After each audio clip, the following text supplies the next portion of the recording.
Day 5 of Project Dear Me. Starting the day looking at the mirror.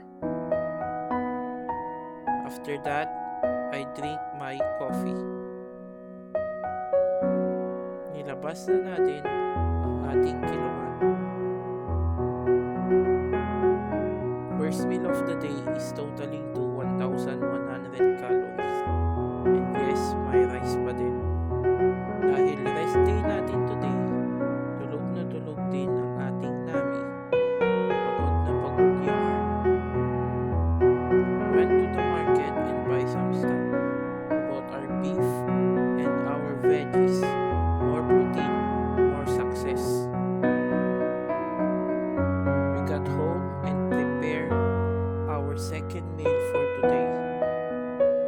We always cook our food with less oil using our non-stick pan. Dinner ready. Total calories is 1,200. Day 5 complete with total of 2,300 calories.